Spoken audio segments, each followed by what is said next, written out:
Welcome back students. आज हम लोग मॉडल पेपर 2 सॉल्व करने वाले हैं।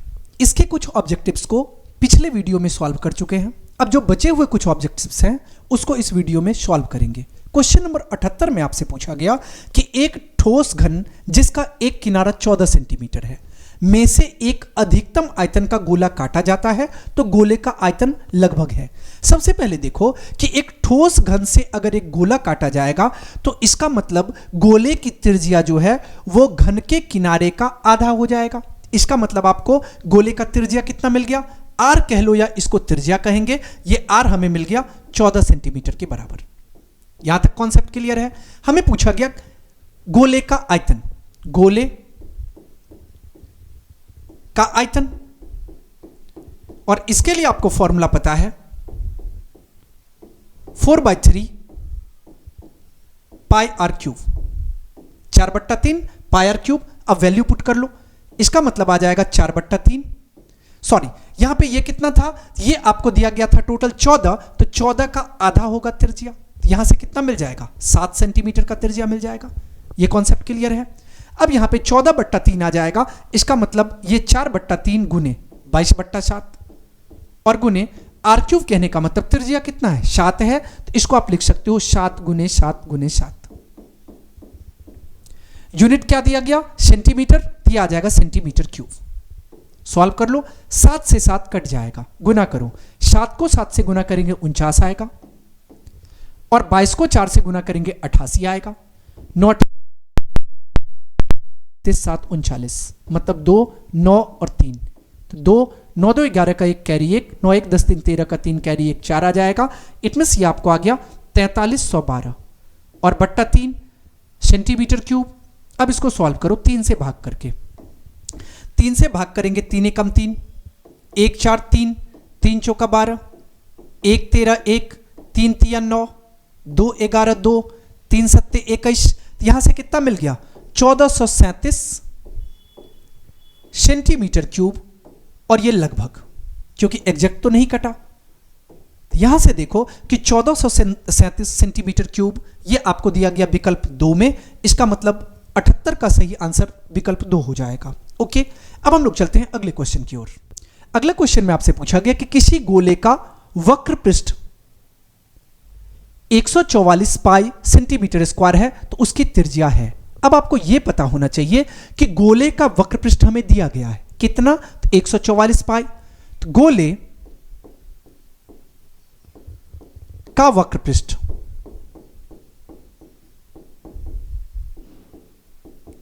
कितना दिया गया, 144 पाई। हमें यह पता है कि गोले का वक्र पृष्ठ क्षेत्रफल 4 पाई आर स्क्वायर होता है। इसका मतलब इसको आप लिख सकते हो 4 पाई आर स्क्वायर और ये बराबर हो जाएगा 144 पाई के। अब यहां से समझो, पाई से पाई कट जाएगा और इसको आप क्या लिख सकते हो, आर स्क्वायर बराबर 144 और बट्टा 4 आ जाएगा। ओके, अब 144 बट्टा 4 आ गया। इसको अगर हम सॉल्व करेंगे 7 कम 7, 7 दूना 14। यहां से ये तो सॉल्व कर पाना मुश्किल है। यहां से बाय में कितना आ गया, 4 आ गया। इसको आप 4 कर लो, इसीलिए सॉल्व नहीं हो रहा था। अब 4 से अगर इसको सॉल्व करेंगे तो इसको आप लिख सकते हो कितना, ऐसे सॉल्व करो इसको, यह आपको मिल गया 144 और बट्टा 4। अब एक चीज और से देखो कि इस तरफ स्क्वायर है, अगर यहां से स्क्वायर हटाएंगे तो इस तरफ रूट आ जाएगा। मतलब इसको हम लोग लिख सकते हैं आर बराबर रूट अंडर 144 बट्टा 4। हमें यह पता है कि 12 का वर्ग करने पे 144 होता है तो अंश में 12 आ जाएगा, 2 का वर्ग करने पे 4 आ जाएगा तो हर में 2 आ जाएगा। इसका मतलब 12/2 मतलब हमें 6 मिल गया। यूनिट क्या है, तो सेंटीमीटर, तो 6 सेंटीमीटर त्रिज्या हो गया। 6 सेंटीमीटर कहां है, तो विकल्प 1, तो 79 का सही आंसर विकल्प 1 हो जाएगा। ओके, अब हम लोग चलते हैं अगले क्वेश्चन की ओर। अगले क्वेश्चन में आपसे पूछा गया कि एक शंकु का आयतन 1570 सेंटीमीटर क्यूब है। यदि इसके आधार का क्षेत्रफल 314 सेंटीमीटर स्क्वायर है तो उसकी ऊंचाई है। अब समझो पहले क्वेश्चन में क्या कहा गया कि एक शंकु है। हम लोग मान लेते हैं कि ये एक शंकु है, यहां कोई प्रॉब्लम नहीं है। ये रहा आपका एक शंकु, इट्स ओके। क्वेश्चन में कहा गया कि इसके आधार का क्षेत्रफल 314 सेंटीमीटर स्क्वायर है। हमें यह पता है कि शंकु का आधार जो होता है वो वृत्त के आकार का होता है। इसका मतलब हमें वृत्त का क्षेत्रफल दिया गया, और वृत्त का क्षेत्रफल कितना दिया गया? पाई आर स्क्वायर। इसे आप वृत्त का क्षेत्रफल कह लो या इसे शंकु के आधार का क्षेत्रफल कह लो। कितना आ गया? तो 314। ये 314 के बराबर है। अब इसको सॉल्व करो। पाई के प्लेस पे 22/7 और आर स्क्वायर, और ये बराबर हो जाएगा किसके? 314 के। इसको अगर हम सॉल्व करेंगे तो आर स्क्वायर बराबर हो जाएगा 314 गुने 7 और बट्टा 22। सॉल्व करो। 11 दूना 22, 11 से सॉल्व करेंगे 11 दूना 22, 8 30, 1 31। यहां पे कितना आ गया? 9 आ गया। ये तो नहीं कट सकता। 314। हमें क्वेश्चन में क्या कहा गया कि इसके आधार का क्षेत्रफल 314 सेंटीमीटर स्क्वायर है, और आधार का क्षेत्रफल मतलब पाई आर स्क्वायर ये 314 के बराबर है। यहां से कितना आ गया? ये आपको आ गया 314 गुने 7/22। इसको कटना तो संभव नहीं है, अब इसको ऐसे ही रहने दो। आर स्क्वायर अभी हम लोग नहीं काटते हैं, इसको ऐसे रख सकते हैं हम लोग 314 गुने 7/22। यहां तक कोई दिक्कत नहीं है। अब क्वेश्चन में कहा गया कि इसकी ऊंचाई है, हमें इसकी ऊंचाई पूछ ली गई कि ये ऊंचाई कितनी है। हमें आधार ये आर मिल गया। अब देख दिया गया शंकु का आयतन। शंकु का आयतन, शंकु का आयतन बराबर, यहां से देखो कि हमें शंकु का आयतन पता है 1/3 पाई आर स्क्वायर एच होता है। अब एक चीज करो कि पाई आर स्क्वायर हमें दिया गया तो इसको निकालने की कोई जरूरत नहीं है। आर स्क्वायर आप क्यों फाइंड करोगे? डायरेक्ट रहने दो पाई आर स्क्वायर। हमें पाई आर स्क्वायर के बारे में जानकारी है कि 314 के बराबर है, और शंकु का आयतन हमको दिया गया कितना? ये हमें दिया गया है 1570। इसका मतलब 1570 बराबर हो जाएगा 1/3। अब बताओ कि पाई आर स्क्वायर किसके बराबर है? 314 के। यहां से हम पाई आर स्क्वायर की जगह पे 314 लिख लेते हैं, और गुने एच, एच कहने का मतलब ऊंचाई। बातें समझ में आ रही है? अब इसको सॉल्व कर लो। इसको हम लोग लिख सकते हैं 1570 गुने 3 और बट्टा 314, और ये बराबर हो जाएगा एच के। सॉल्व कर लेते हैं। अब ये अगर इसको हम सॉल्व करेंगे तो 5 गुना करेंगे, ये आ जाएगा 1570। 5 को 3 से गुना करने पे 15 आएगा, मतलब h कितना आ गया? ये आपको आ गया 15, और यूनिट क्या है? सेंटीमीटर। तो सेंटीमीटर, तो h बराबर 15 सेंटीमीटर कहां दिया गया? तो विकल्प 2 में। इसका मतलब 80 का सही आंसर विकल्प 2 हो जाएगा। ओके, अब हम लोग चलते हैं अगले क्वेश्चन की ओर। अगला क्वेश्चन में आपसे पूछा गया कि बहुपद 2 - x गुने x - 1 के शून्यकों का गुणनफल है। अब शून्यकों का गुणनफल पता करना है। बहुलक क्या दिया गया है? सॉरी, बहुपद क्या दिया गया? तो 2 - x गुने x - 1। सॉल्व कर लो पहले इसको। क्या लिख सकते हैं? 2 - x को x से गुना करेंगे x स्क्वायर हो जाएगा, माइनस माइनस प्लस x को 1 से गुना करेंगे ये x आ जाएगा। या इसको आप ऐसे भी लिख सकते हो -x स्क्वायर प्लस x और प्लस 2। यहां तक कॉन्सेप्ट क्लियर है? अब यहां से देखो a कितना है? a आपको -1 के बराबर मिल गया। b कितना है? b 1 के बराबर है, और c 2 के बराबर है।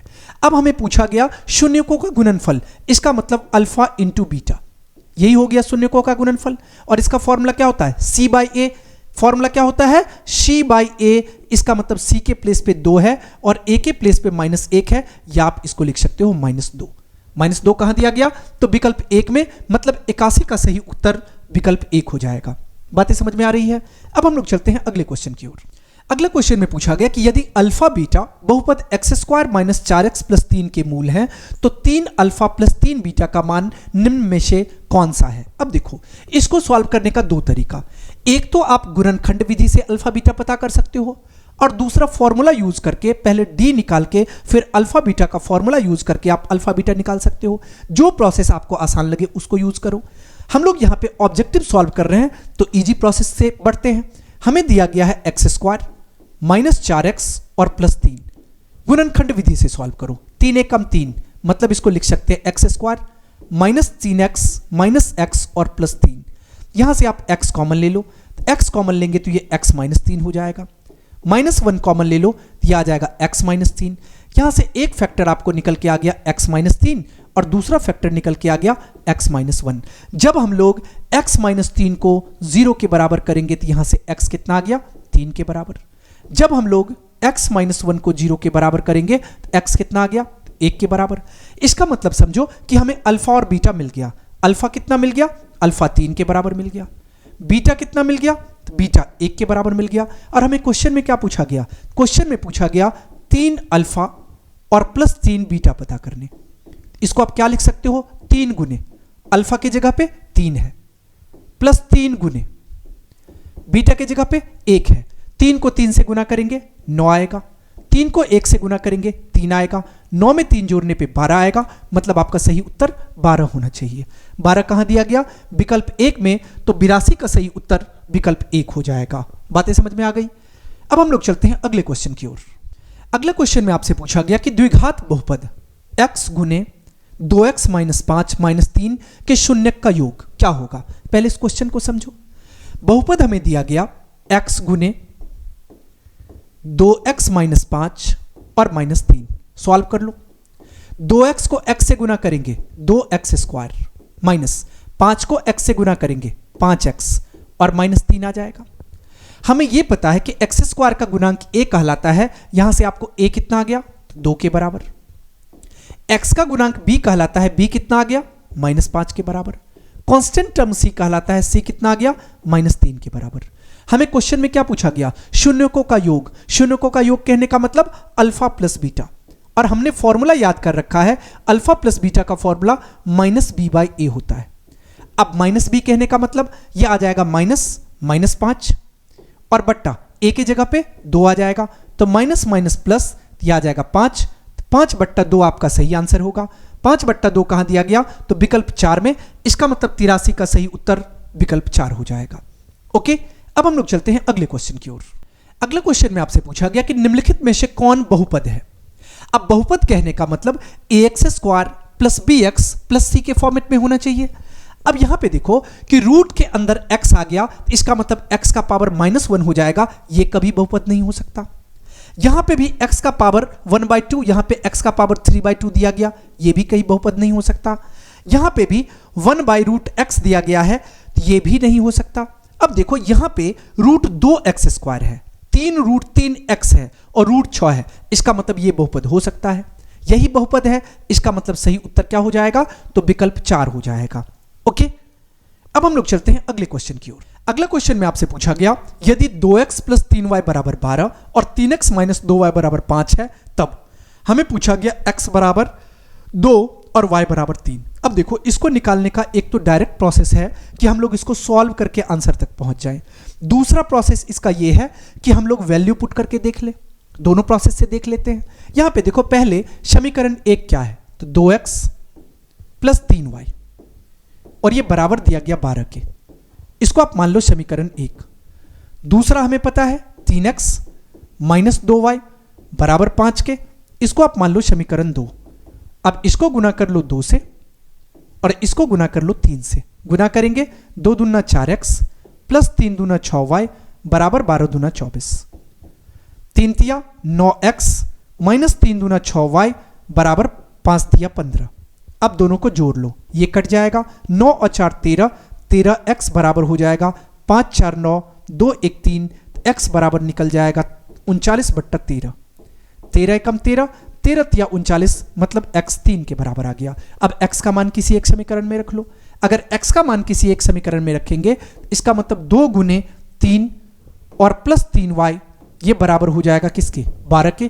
तो 3 को 2 से गुना करने पे 6, 6 प्लस 3y बराबर हो गया 12 के, या आप इसको लिख सकते हो 3y बराबर हो गया 12 माइनस 6 के। यहां से आपको कितना मिल गया, तो 3y बराबर हो गया 12 माइनस 6 6, या आप लिख सकते हो y बराबर 6/3।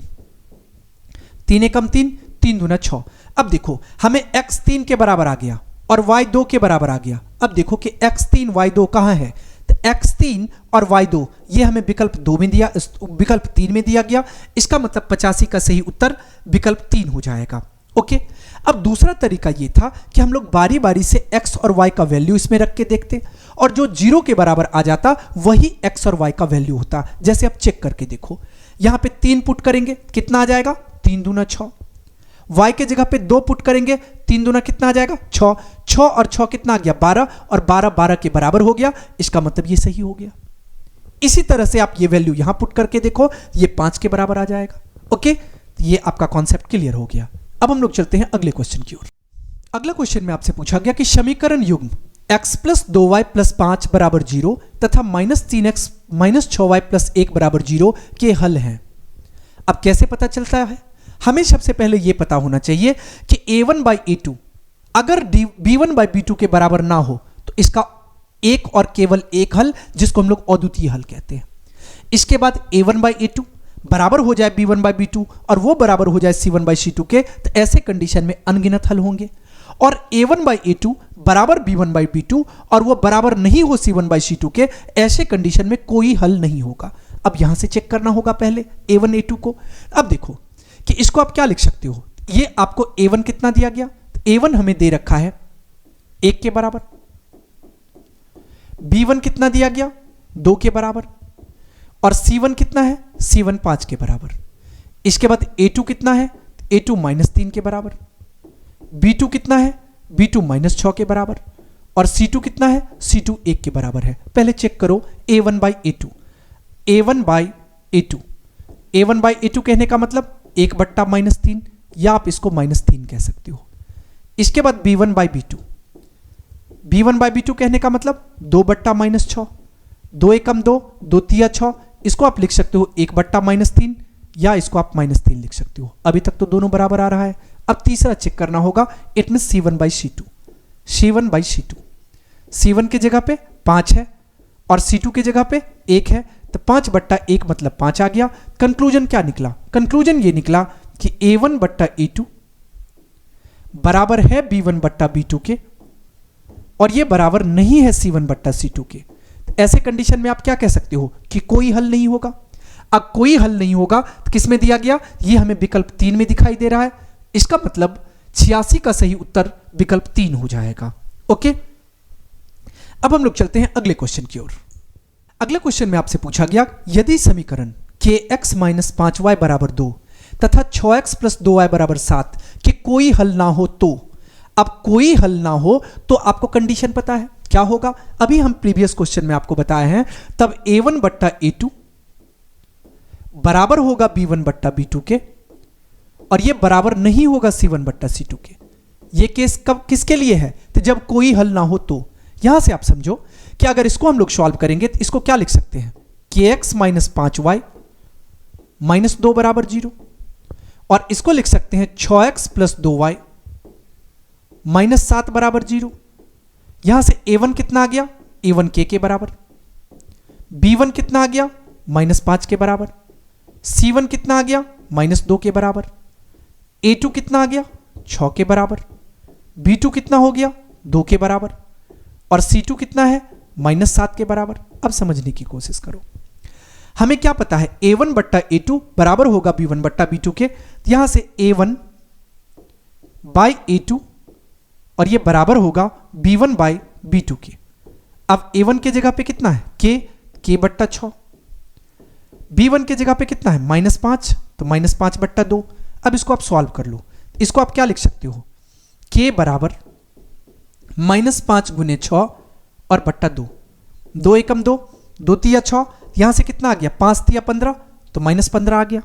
अब देखो माइनस 15 कहां दिया गया, k बराबर, ये हमें दिया गया है विकल्प डी में, इसका मतलब 87 का सही उत्तर विकल्प डी हो जाएगा। ओके, अब हम लोग चलते हैं अगले क्वेश्चन की ओर। अगला क्वेश्चन में आपसे पूछा गया कि दो चर में दो एक घातीय समीकरण की ग्राफ यदि प्रतिच्छेदी रेखाएं हो तो हल की संख्या होगी। अब बताओ कि अगर ग्राफ प्रतिच्छेदी होगा तो ऐसे कंडीशन में हम लोग क्या कह सकते हैं कि सिर्फ और सिर्फ एक हल होगा। इसका मतलब ग्राफ अगर प्रतिच्छेदी हो रहा है तो इसी बिंदु पे जो होगा वो एक्स वाई का वैल्यू होगा। इसका मतलब सिर्फ और सिर्फ एक हल होगा। कहां दिया गया? तो विकल्प एक में। तो 88 का सही उत्तर विकल्प एक हो जाएगा। ओके, अब हम लोग चलते हैं अगले क्वेश्चन की ओर। अगला क्वेश्चन में आपसे पूछा गया कि रैखिक समीकरण युग्म x प्लस 3y माइनस 4 बराबर 0 और 2x माइनस 5y माइनस 1 बराबर 0 है, क्या होगा? अविरोधी, विरोधी, आश्रित। आपको पता होना चाहिए अविरोधी, विरोधी और आश्रित का मतलब क्या होता है। अब एक चीज समझो पहले यहां से कि एक हमें a1 कितना है? 1 के बराबर, b1 कितना है? 3 के बराबर, और c1 कितना है? -4 के बराबर। इसके बाद a2 कितना है? 2 के बराबर, b2 कितना है? -5 के बराबर, और c2 कितना है? c2 -1 के बराबर। अब चेक कर लो पहले a1 बट्टा a2। अगर a1 बाई a2 चेक करेंगे इसका मतलब 1 बट्टा 2 आ गया।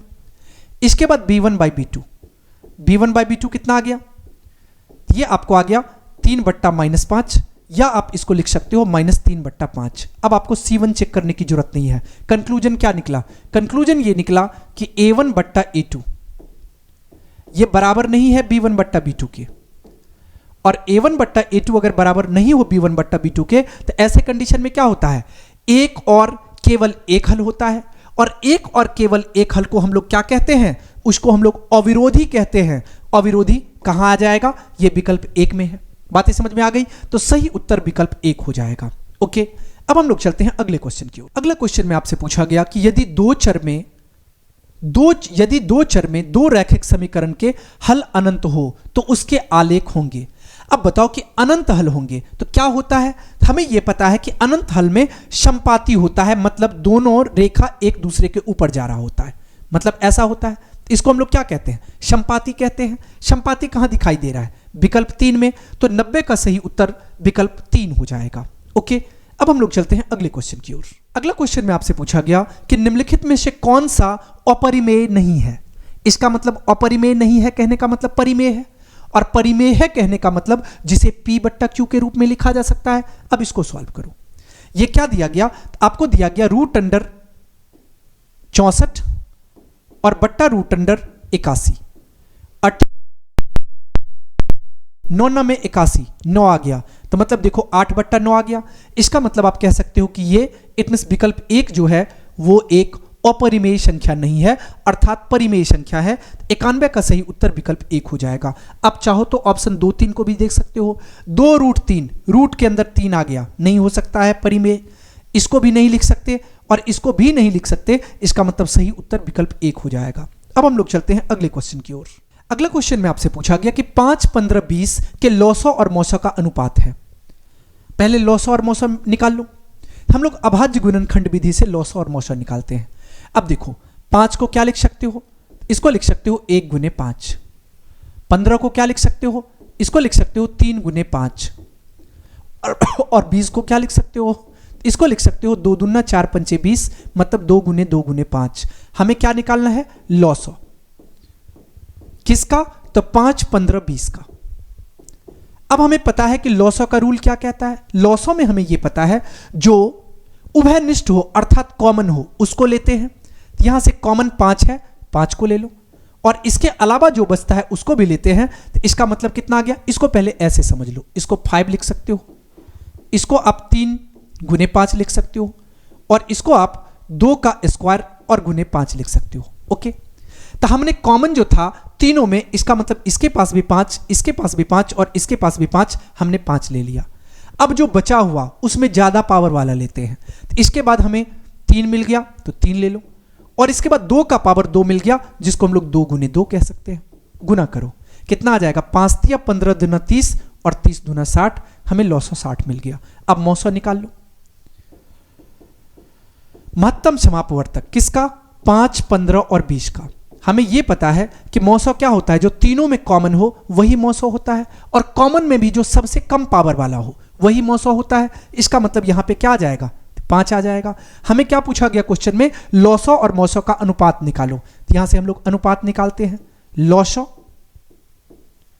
और बट्टा मौसो। अब एक चीज देखो, लॉसो कितना है? 60 है। मौसो कितना है? 5 है। इसको आप लिख सकते हो 5 कम 5, 12 पंचे 60, मतलब 12/1, या आप इसको लिख सकते हो 12:1। 12:1 कहां दिया गया? ये हमें दे रखा है विकल्प 4 में, मतलब 92 का सही उत्तर विकल्प 4 हो जाएगा। ओके, अब हम लोग चलते हैं अगले क्वेश्चन की ओर। अगले क्वेश्चन में आपसे पूछा गया कि निम्नलिखित में से कौन अपरिमेय नहीं है। अपरिमेय नहीं है कहने का मतलब परिमेय होगा। परिमेय होगा मतलब P/Q के रूप में लिखा जा सकता है। अब इसको समझो, √10 ये तो कभी नहीं होगा क्योंकि ये अपरिमेय है। √24 भी रूट से बाहर नहीं आएगा, 35 भी नहीं आएगा, लेकिन √121 को आप 11 गुने 11 तो लिख सकते हो, मतलब रूट के बाहर 11 आ जाएगा। और 11 को हम 11/1 भी लिख सकते हैं। इसका मतलब आपका सही उत्तर विकल्प 4 हो जाएगा। ये 4 क्या है? अपरिमेय नहीं है, अर्थात परिमेय है। ओके, अब हम लोग चलते हैं अगले क्वेश्चन की ओर। अगले क्वेश्चन में आपसे पूछा गया कि द्विघात बहुपद 2x² + 5x - 12 के शून्यक है। अब शून्यक हमें निकालना है। अब इसको देखो कि हम लोग दो विधि में से कोई एक इस्तेमाल कर ले। हम लोग गुणनखंड विधि से शून्यक निकालते हैं। क्या दिया गया? तो 2x² + 5x और -12। 12 दूना 24 और 8 त्रिक 24। मध्य पद को अगर विभाजित करेंगे 8 3 लिख सकते हैं। इसको आप लिख सकते हो 2x² + 8x और -3x और -12। यहां से 2x कॉमन ले लो, यह आ जाएगा x + 2 चौका 8, -3 कॉमन ले लो, यह आ जाएगा x + 4। यहां से देखो एक गुणनखंड आ गया आपको x + 4 और दूसरा मिल गया आपको 2x - 3। अब देखो कि जब आप x + 4 को 0 के बराबर करोगे, ये x बराबर कितना आएगा? -4 आ जाएगा। जब आप 2x - 3 को 0 के बराबर करोगे, यहां से 2x + 3 के बराबर आ जाएगा और x बराबर कितना आ गया? तो 3/2 आ गया। यहां से देखो कि x एक वैल्यू कितना आ गया? -4, दूसरा कितना आ गया? 3/2। तो -4 और 3/2 कहां पे है? विकल्प 2 में। इसका मतलब दिए गए द्विघात बहुपद का शून्यक कितना आ गया? तो -4 और 3/2। इट मींस विकल्प 2 सही हो जाएगा। ओके, अब हम लोग चलते हैं अगले क्वेश्चन की ओर। अगले क्वेश्चन में आपसे पूछा गया कि यदि x² + 5x + 8 के शून्यक अल्फा तथा बीटा हो तो अल्फा + बीटा का मान क्या होगा? अल्फा + बीटा पूछा गया। अब इसको निकालने का दो तरीका। एक तो पहले दोनों का शून्यक निकाल लो, मतलब अल्फा बीटा पता चल जाएगा, और दोनों को जोड़ लो। इससे भी आसान तरीका यह है कि हम ABC निकाल करके फॉर्मूला यूज कर ले। A कितना है? A 1 के बराबर है। B कितना है? B 5 के बराबर है। C कितना है? C 8 के बराबर है। हमें चाहिए क्या? Alpha + beta. और अल्फा + बीटा का फॉर्मूला क्या होता है? -b/a। -b/a कहने का मतलब कितना आ गया? -5/1, या जिसको आप -5 लिख सकते हो। यही तो हमें पूछा गया था। इसका मतलब सही आंसर क्या होगा? विकल्प 2। तो 95 का सही उत्तर हो जाएगा विकल्प 2। ओके, अब हम लोग चलते हैं अगले क्वेश्चन की। अगला क्वेश्चन में आपसे पूछा गया कि दो संख्याओं a और 18 का लॉग 36 है तथा मौसा 2 है, तो a का मान निकालें। अब देखो, दो संख्याओं a और 18, लॉग 36 है और मौसा 2 है। आपने एक फॉर्मूला पढ़ा होगा क्या? तो पहली संख्या गुने दूसरी संख्या बराबर लॉग गुने मौसा। पहली संख्या कितना है? a है। दूसरी संख्या कितना है? 18 है। इसका मतलब a गुने 18 बराबर हो जाएगा 36 गुने 2 के। कहां से आया? ये अकॉर्डिंग टू फॉर्मूला। पहली संख्या गुने दूसरी संख्या बराबर लॉग गुने मौसा। हमें चाहिए क्या? a का वैल्यू। हम a फाइंड कर लेते हैं। a बराबर कितना आ जाएगा? 36 गुने 2 और बट्टा 18। 18 कम 18, 18 दूना 36, 2 को 2 से गुना करने पे 4 आ गया। सही उत्तर 4 होगा। 4 कहां दिया गया? तो विकल्प 3 में, मतलब 96 का सही उत्तर विकल्प 3 हो जाएगा। ओके, अब हम लोग चलते हैं अगले क्वेश्चन की ओर। अगले क्वेश्चन में आपसे पूछा गया कि P तथा Q दो अभाज्य संख्याएं हैं, तो उसका मौसा है। आपको यह पता है कि P और Q अगर अभाज्य संख्या होगा तो एक के अलावा कोई उभयनिष्ठ गुणनखंड नहीं आएगा। और हमें यह पता है कि मौसा में हम हमेशा उभयनिष्ठ गुणनखंड को लेते हैं। तो इसका मतलब हम लोग कह सकते हैं कि P और Q का उभयनिष्ठ गुणनखंड 1 होगा। इसका मतलब मौसा कितना हो जाएगा? 1 हो जाएगा, मतलब विकल्प 4 सही हो जाएगा। ओके, आज से आपको ध्यान रखना है कि अगर आपको अभाज्य संख्याएं दे दिए जाए और आपसे मौसा पूछा जाए तो ऐसे कंडीशन में हमेशा उत्तर 1 होगा। ओके, अब हम लोग चलते हैं अगले क्वेश्चन की ओर। अगले क्वेश्चन में आपसे पूछा गया कि सबसे छोटी अभाज्य और सबसे छोटी भाज्य संख्याओं का गुणनफल है। आपको पता होना चाहिए कि सबसे छोटी अभाज्य संख्या 2 होता है। ओके, और सबसे छोटी भाज्य संख्या 4 होता है और आपको इसका गुणनफल पूछा गया, गुना कर लो। 4 को 2 से गुना करेंगे 8 आएगा। इसका मतलब सही उत्तर विकल्प 3 हो जाएगा। ओके, अब हम लोग चलते हैं अगले क्वेश्चन की ओर। अगला क्वेश्चन में आपसे पूछा गया कि निम्न में कौन सी अभाज्य संख्या है। अभाज्य संख्या का मतलब होता है वैसी संख्या जो या तो खुद से विभाजित हो या 1 से विभाजित हो, इसके अलावा किसी से विभाजित ना हो, वही संख्या अभाज्य संख्या कहलाती है। यहां पे देखो 29 क्या है? 29 एक ऐसी संख्या है, ये या तो 29 से विभाजित होगी या तो 1 से विभाजित होगी। इसका मतलब इसका सही उत्तर क्या होगा? विकल्प 1 हो जाएगा। तो 99 का सही उत्तर विकल्प 1 मिल गया। अब हम लोग चलते हैं अगले क्वेश्चन की ओर।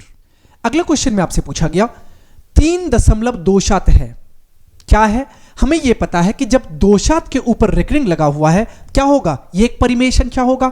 इसका मतलब आप डायरेक्ट कह सकते हो कि इसका सही उत्तर क्या होगा? तो विकल्प 2 हो जाएगा। इसके साथ ही मॉडल पेपर 2 के सभी ऑब्जेक्टिव कंप्लीट हो गए। लास्ट तक बने रहने के लिए बहुत बहुत धन्यवाद।